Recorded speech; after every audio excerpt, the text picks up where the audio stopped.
Surprisingly. That's my brother Chad. You getting any sound? I was going to have a lot of buttons for you tonight. I was going to bring a lot of buttons down for people.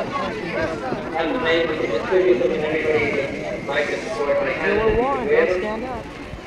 And I told my brother Edward if he gets Hello, excuse me, fellas. Get out of here. Well, shut the goddamn thing.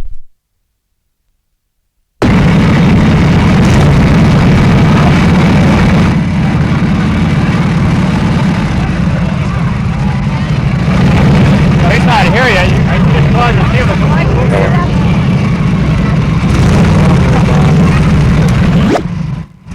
Hello, hello.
Hundreds push forward for a closer glance. Ladies and gentlemen, the Speaker of the California Assembly, the Honorable Jesse. Congressman John Reeves from Los Angeles is here with us today. Ladies and gentlemen, Senator Robert Kennedy.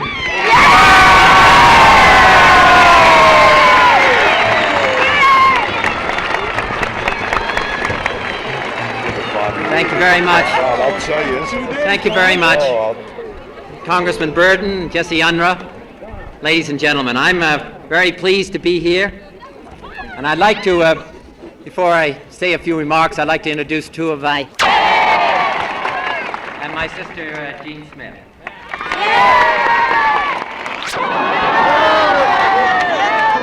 How many people for Richard Nixon?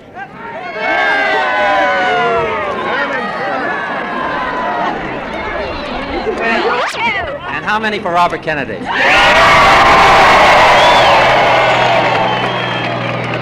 I'm going to report that back to Lyndon Johnson, and he'll be very pleased.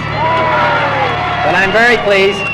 And a carpetbagger, you're still a carpetbagger. I'm out here to California because I like California. Yeah, I'm pleased to see so many of you. We have a great country here in the United States. We have a great state here in the state of California. One can't help but be impressed, as I am continuously, as either we drive across this state or fly across the state, fly across this country.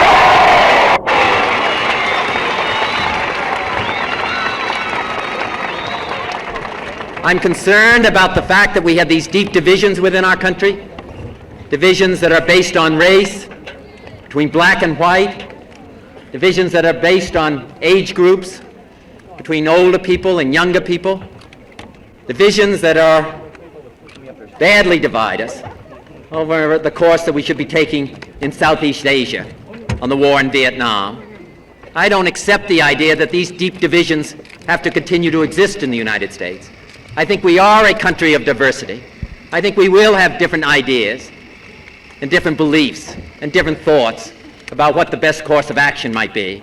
But I don't think the great divisions that exist here in the United States at the present time, divisions that grow into hatred and mistrust, I don't think they are necessary. And that's one of the reasons, because I think those divisions can be healed. It's one of the reasons that I run for President of the United States and ask for your support.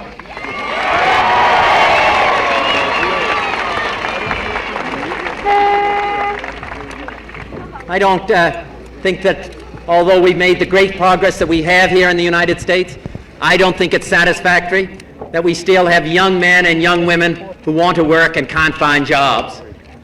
I don't think it's satisfactory, whether it's in Watts or Detroit or New York City, that only 3 out of the 10. I think that this is a problem that affects all of us. I don't think this is a problem that affects just those who live in the big cities of this country. I think this affects all of us across this country. And I think when the President talks of a restlessness, as cabinet officers talk about these deep divisions that exist in the United States, this is one of the reasons. We've made all this material progress in the United States, and yet we have those who live in poverty, those who cannot find jobs, those who can't find a decent education for their children. I've traveled to the Delta area of Mississippi. Here we are here in the United States with a gross national product of $800 billion, and I've traveled to the Delta of Mississippi, and I've seen young Negro children starving to death.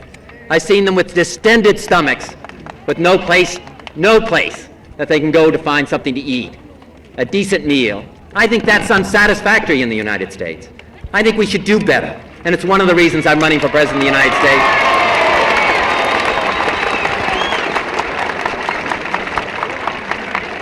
I've traveled to eastern Kentucky. They have to live on welfare dole. I don't think that it's satisfactory in this country that we have satisfactory across this country that the highest cause of death amongst Indian teenagers is suicide because of hopelessness and because of despair. I don't think we have to accept that in this country. I think we can do much better, and it's one of the reasons that I'm running for President of the United States in the last few years, and I ask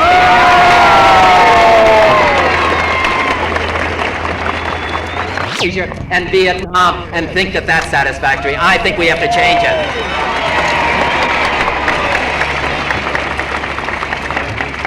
It's not that I feel that there's an easy solution, an easy answer, but I think that we can do much better. I think that this administration, which has accepted the idea that only a military course is the answer to Vietnam, has made a dreadful mistake. I think that this is much a political and a diplomatic effort as it is a military effort. And I think we should have put more emphasis in these important areas. It's not that the problem will disappear. It's not that there is an easy answer to Vietnam.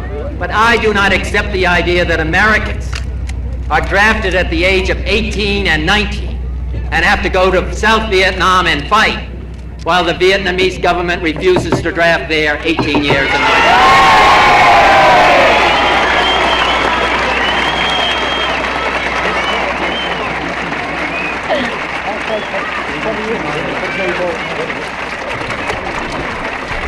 And it's easy, as we've seen in the newspapers, as we've seen on television, as we've seen on the draft in South Vietnam. I don't accept the idea that the Assembly of South Vietnam refuses to take in these young men. And one of their representatives gets up on the floor of the Assembly and says, why should we bring in our young men and have them die for America's war? I don't think that's satisfactory, and I think we can do better.